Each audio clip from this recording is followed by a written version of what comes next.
Now, on 105.9 FM and streaming worldwide on the WMAL app, O'Connor and Company. 7:07. Good morning. Tuesday, the 17th day of February. Thanks for starting your day with us and letting us be a part of your morning routine. Hopefully, though, our program is anything but routine. Coming up at 7:35, Chuck Thies, D.C. political analyst, will get his take on the developing mayoral race here in D.C. and whether the Poop-TOMAC scandal will affect it. 8:05, Maryland delegate Mark Fisher will talk about that woman who's calling Child Protective Services on Turning Point USA. Something tells me there's more to that story. We'll speak with Delegate Fisher coming up at 8:05. It's Larry O'Connor with Cassie Smedile. Good morning, Cassie. Good morning, Larry. Always great to be with you. Well, thank you. And it's always great to talk with Tom FITTON. He, of course, is the president of Judicial Watch, friend of this program, and through his FOIA requests over the years, we have learned quite a bit about what our government doesn't want us to know. This latest one, though, is disturbing on many levels. Tom, thanks for joining us. Good morning. Good morning. Good to be with you both. We were told by the FBI under Christopher Wray, at the time the director, that Mr. Crooks, Thomas Crooks, the attempted assassin of Donald Trump on July 13th in Butler, Pennsylvania, had no real history, no online footprint, no known motive. We may never know exactly what motivated this person. For all we know, he was a Trump supporter. Some people have still floated that he was a Trump supporter. Your FOIA requests, though, through Judicial Watch tell a very different story. What exactly did the FBI get wrong here, or did they know all along and they've been covering it up? You tell me. Well, it turns out he was wearing a T-shirt with the YouTube channel on which he posted, I guess, all sorts of virulent anti-Trump material. And they knew that initially because we got the documents under a FOIA lawsuit that they took forever and a day to respond to. It was only just a week or two ago that we got the first batch of documents to a request we asked for almost contemporaneous with the shooting. We asked as soon as we could after everything went down. We got the runaround. The idea that we had to wait almost a year and have to file well over a year and file a federal lawsuit to get access to this information is disturbing. So he was caught wearing this T-shirt. It's detailed in the material, and if I was walking around wearing a T-shirt saying XYZ.com, I would think they'd go and get what I was doing on that website or what the connection was. And in this case, they had the connection almost immediately, and they seemingly pretended not to know. But on top of that, though, guys, is that, it's really disturbing and not pleasant to read because it puts you back at that time. Mm-hmm. But almost immediately, everyone in the security apparatus around the President Trump at that time, was notified and noticed that there was this gentleman wandering around who was probably up to no good. And yet the President went up on the stage and remained on the stage as, quote, everybody was warned about him. It's just incredible, first of all, that you had to go through all of this just to get this much out of them. But especially on that last point, that there had been radio communication back and forth, it looks like, according to the tweet I'm reading from you, that it was to command, to Secret Service, to the Pennsylvania State Police. Do you think this is all part of a CYA mission, that they've been slow rolling facts about the attempted assassination of a once and now again president? Well, and I actually cut off the quote there. It was the law enforcement local official who I think is quoted there said it went out to everybody. Everybody. And I just think there's this lack of commitment on the part of leadership to FOIA and getting information like this out. And because it really doesn't tell us new material in the sense that the Secret Service really blew it.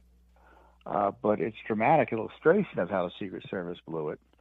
And I tell you, I'm concerned about the safety of the president to this day, given how incompetent the Secret Service was that day. So, I mean, these are two blockbusters out of this. Number one, it does confirm that this person was on their radar. Everyone there on the ground was suspicious of this person, and yet somehow lost track of him, or they knew where he was. Did they know he was on the ceiling or on the roof of that of the building at the time, or did they lose track of him, or did they even say, does the paper trail sort of describe exactly what happened? Because if they're trying to protect the president at a rally and there's somebody that everyone agrees is suspicious, you would think that you'd have eyes on him the entire time. Well, it brings you back to the day after or the day of, where you saw these spattering of reports that someone screamed, "There's someone on the roof! There's someone on the roof!" And he still got the shots off, by the way, and continued to get them off until finally a sniper took him out. A late sniper, meaning someone who could have taken care of him before he got those extra shots off that seemingly killed that individual and injured others. The other interesting thing is that there's a witness who said that she was almost hit by a Subaru that zoomed out of a parking lot right after the shooting. Do they say what was going on with that Subaru? No, but it raises additional questions. This is the first batch of documents. They had 255 pages or so. We only got 35 pages or so. Tucker Carlson has suggested there's all sorts of videos and things. So I just hope we're not in another Epstein mode from the FBI and Justice Department, where they've got a boatload of documents, but want a slow roll of release of them and take forever and a day. Yeah, well, and Tom, that's sort of my follow-up question. We're speaking with Tom Fitton of Judicial Watch. Mr. Crooks, the attempted assassin, is dead. President Trump survived this assassination attempt, thank God. Who exactly is being protected by not releasing every single document related to this investigation? What possible reason are you given? You had to wait over a year for this tranche of documents. Why does it even take a FOIA request? Why does the FBI and the Secret Service not release every single document they have related to this? The suspect is dead. Who's being protected? What is it that needs to stay secret about this? Well, there really is nothing that needs to stay secret. There may be material in there that should be removed or redacted under law, like someone's social security number. Who knows, right? Or a witness name. Who knows? But none of that takes as long as it's taking. And I don't think there's any really good excuse. It's not like we don't complain about it. We're in federal court. This is the first material that we've gotten about the assassination attempt under FOIA from the FBI. I don't think we've gotten anything from the Secret Service about the actual attempt. Those photos that we've gotten before that Judicial Watch brought forward, we had gotten photos of him in and around that area from local authorities up in Pennsylvania, not the FBI, not the Secret Service. So it's not like there's an investigation going on locally that they thought they were impeding if they were going to be releasing information, which might be the only reason for a brief delay, because evidently he operated alone. If he did, then what was the holdup in getting everything they could out? I mean, Look, the president was almost killed. Was it the JFK assassination? No, but pretty darn close, and too close for comfort. You would think there would be a hyper-focus on transparency, and we could speculate as to why, but there isn't, because we're in lawsuits right now trying to get all of the information, and who knows when we will get it all. Okay, but quickly, let's circle back to what I think is the big headline here, which is, despite ignorance or protestations of ignorance and doubt, there really is no doubt, given the T-shirt that he was wearing that connects him to this YouTube channel. And then if you trace back to comments that he made on that YouTube channel that were virulently anti-Trump, and comments about how the only way you make change is through violence, there is no doubt that Mr. Crooks acted that day in hatred and animus toward Donald Trump, and he wanted to assassinate him because he hated Donald Trump. Is there any doubt of that right now? Because I don't think we've ever heard that proclaimed by the investigators. No, and in fact, the left was promoting the exact opposite. That maybe he was some sort of strange Trump supporter and some right-winger. Right. The the Jimmy Kimmel angle on it, I think. Yeah. Which was politically convenient because it was in the middle of the campaign. And who blew it when it came to keeping the president safe at that time? It was the Biden Secret Service, who had already denied him the security he needed as a candidate and a former president running for office. And by the way, also they didn't want to defend RFK Jr. either, protect him. But I believe they put like triple the number of Secret Service on First Lady Jill Biden, also in Pennsylvania that same weekend. We got to leave it there. Tom Fitton, Judicial Watch, judicialwatch.org. Keep supporting that great organization so we continue to get these kind of reports. Thanks, Tom. You're welcome. Thank you. It's 7:17. We have an update on the Poop-TOMAC, the sewage spill that continues to contaminate the Potomac and, by extension, much of the Chesapeake Bay south of south of Annapolis on down is most estimations that I've seen. This water does infiltrate into the bay and does head, up the bay as well. Not super far, but relatively far. Either way, I mean, how much poop is enough poop to deal with in the water, if you think about it? The upside here is that we finally got a prominent Democrat politician in the capital region to say something about this sewage spill. The Governor Spanberger, both U.S. senators from Virginia, both U.S. senators from Maryland have stayed silent, but now we finally have Governor Westmore saying something. The downside is, number one, his statement is full of falsehoods and errors and passing the buck and pointing fingers erroneously to the federal government and, yes, blaming Donald Trump, something we predicted here. And the other downside is it took Donald Trump to inspire this reaction. Had the president not said anything about it, which he did yesterday on True Social, Westmore would still be quiet about it, and all the other Democrat politicians that we just noted for you. But what happened was President Trump said that FEMA is going to get called in, and we're going to utilize federal powers to try to take control of this situation because, as he pointed out, local Democrat leaders, and then he singled out particularly Governor Westmore of Maryland, are absolutely incompetent and are guilty of gross mismanagement. So he is directing FEMA to take the management, direction, and coordination to protect the Potomac and the water supply in the capital region.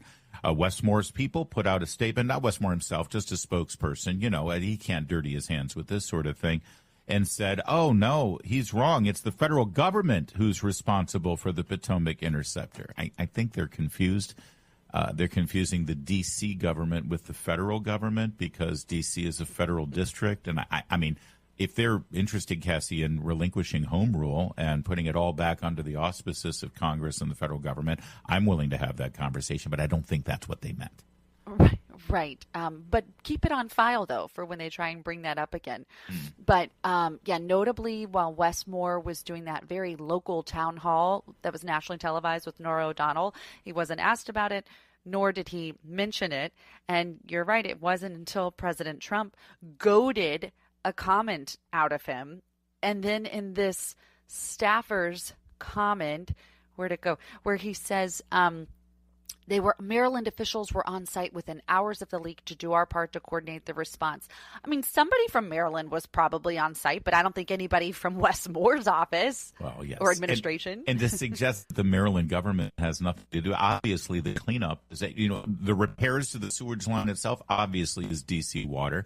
If you go enough steps along the chain, yes, the federal government does oversee, or the EPA oversees much of those responsibilities because it's a federal district, but it doesn't mean that it's trust me, if on day one Trump has said, we'll take care of this, they'd be screaming authoritarian. They'd be screaming, no, how dare you step on the toes of DC water? Give them a chance. Yeah, they've had their chance. It's been 4 weeks.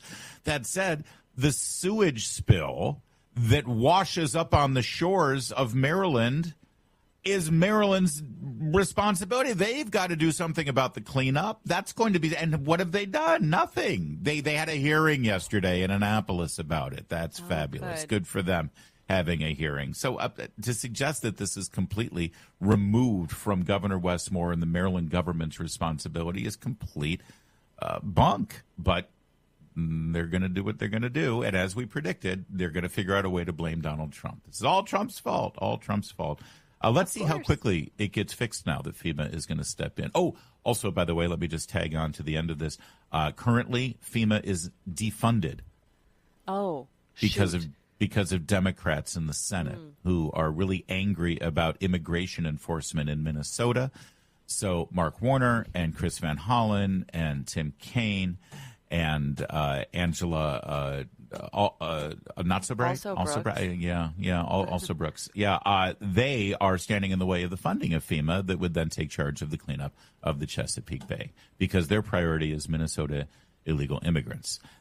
Just so you're up to speed on everything here in your capital region. It's 7:24. Now on 105.9 FM and streaming worldwide on the WMAL app. O'Connor and Company.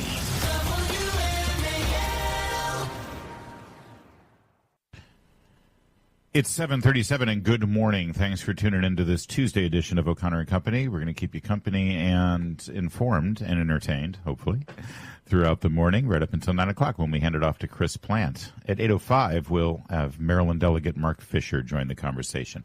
I'm Larry O'Connor. With me all morning is Cassie Smedile. Good morning, Cassie. Good morning, Larry. Always great to be with you. Well, thank you, and it's always great to speak with Chuck Thies. Chuck Thies is a D.C. political analyst. He knows where all the bodies are buried. He knows where all the sewage is being dumped. Hey, Chuck, good morning. How are you? Before we get into the latest on Trayon White and the mayoral race and your pal Janice, how do you think this sewage spill is going to affect the mayor's race? I mean, this is a perfect example of needing a grown-up in the room who can actually competently get stuff done. Do you think this will affect the way voters look at this election? You know, I've been trying to wrap my head around this, and it really depends on what happens, obviously, if anything were to affect the drinking supply, which it doesn't, to the drinking water supply, which it doesn't seem like it will, but, you know, stranger things have happened, but also the stench. Right now, things are still mostly frozen.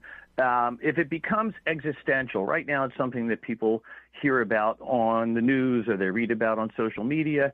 But if it becomes existential, if it really starts to stink downtown or in the Palisades or really anywhere in the city, then it will become a problem that the mayoral candidates have to address.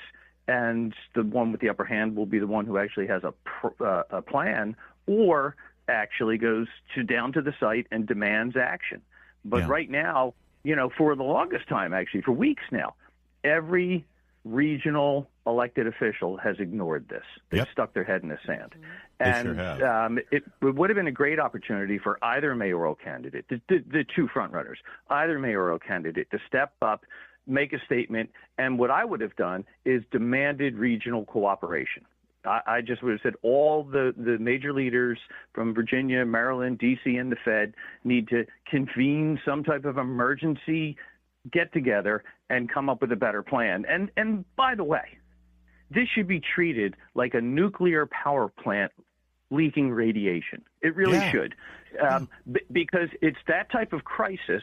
And if people thought of it that way, more people would be involved in solving this. But the thing is, it's easier to fix than a nuclear power plant. It's sewage. We've been dealing with sewage in metropolitan areas for centuries, for a millennia. Literally. So, yes, literally. And so this isn't rocket science. I mean, it's not easy to fix, and I really respect the hardworking people who are actually down on the site of course, trying to put this thing back together. But this is not rocket science. This is a complete and utter failure.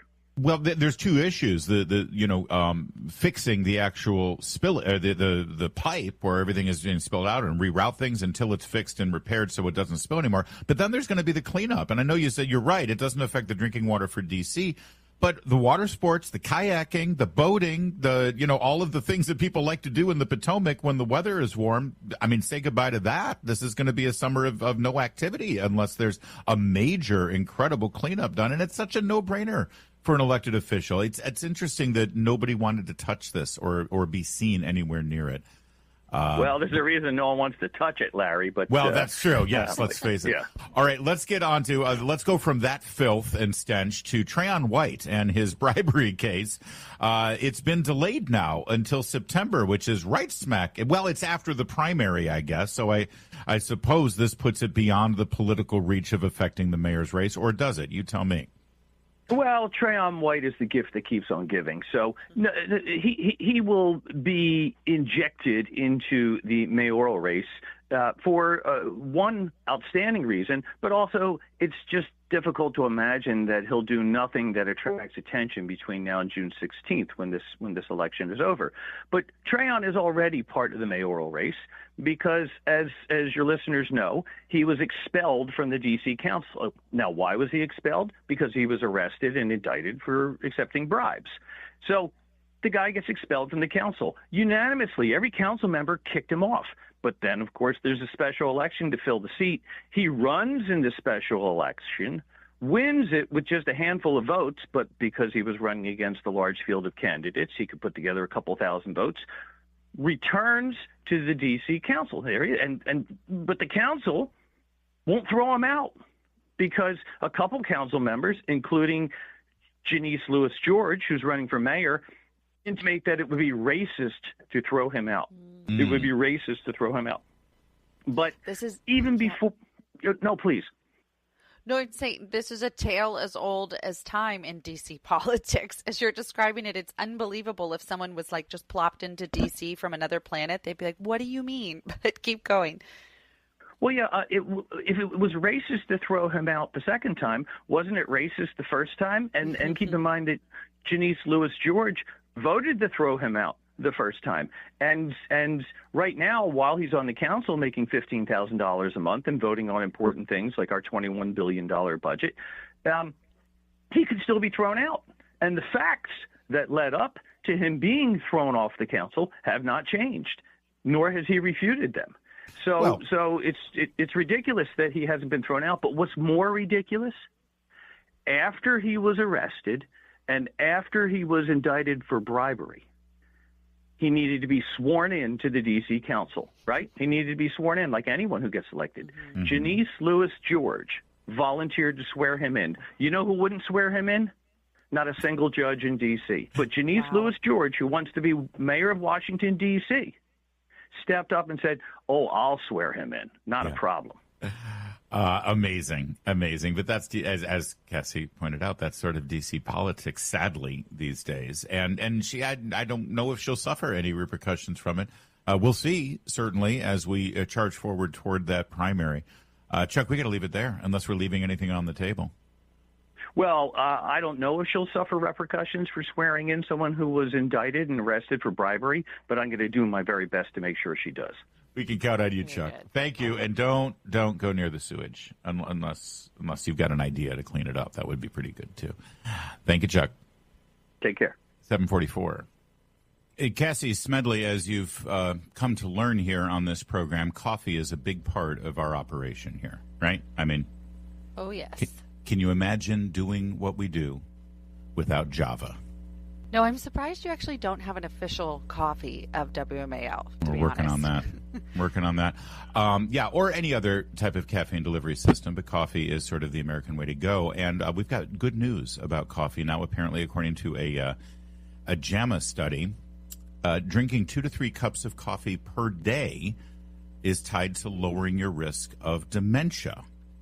This is a marked difference between caffeinated versus decaffeinated drinks in an analysis of more than 130,000 people. That's a pretty big sample size. This is the JAMA Journal, led by investigators from Mass General Brigham, Harvard, T.H. Chan School of Public Health. Good Lord, it's a long title there. And the Broad Institute of MIT and Harvard. Well, what do they know? No, this is a good thing. Coffee has a direct correlation. So I've been looking into this. I lost my father last year, and he had dementia in his final 5 years of life. And by the way, and his sister and his brother and his mother all had dementia. So obviously, I've got some warning signs here, Cassie, right. Just in terms of the DNA and genetics and what have you. So I've got my radar out on this, and I've been looking at it. And yes, there is a direct link with caffeine or coffee, for that matter, and tea. plus the gut biome. Everything comes back to the gut, doesn't it? And there is a connection between your gut and probiotics can have a difference with regard to contracting dementia as well. It has to do with a certain plaque buildup in your brain cells. But it's amazing what we're starting to learn about this. And if coffee is a good contributor to brain health and memory health and preventing dementia, I think I'm set. Because I go through like a pot a day. Yeah, I think you're off to a good start, greater than average, and can't hurt. I guess what we're learning is can't hurt. So keep up. I'm sure that there's another study that says it can hurt, but the risk is worth it, I think. The best bet, other than exercising to fend off dementia, according to this study, is to have a little coffee or lots of coffee. There's a 25% decrease in dementia risk if you're a heavy coffee drinker. That means over 3 cups a day. I know there's probably some cardiologist out there who is saying, "Oh, sure, okay, that might be true, but it's going to screw your brain, or your heart up, or something like that, and bring your blood pressure up, or something." I don't know. What are the downsides of too much caffeine? Maybe jabbering and talking Jitters. Endlessly without letting my co-host jump in at all. Well, but you're probably right. There is what is it for every action? There's an equal and opposite reaction, but. And I imagine there's some of this as correlation, not causation, but it is one factor that a lot of people are happy to hear. Yeah. See, maybe coffee drinkers or caffeinated individuals who drink coffee and tea are also people who wake up early, who have jobs, who are engaged, and that's why they need their coffee. You're right. It might be a correlation instead of a causation. Caffeinated coffee drinkers had a lower prevalence of subjective cognitive decline. That's 7.8% versus 9.5%. Higher tea intake showed similar results. Decaffeinated coffee did not. So that suggests that it's caffeine that's the active factor producing neuroprotective results. All right, I'm going to go get myself another cup. It's 7:53.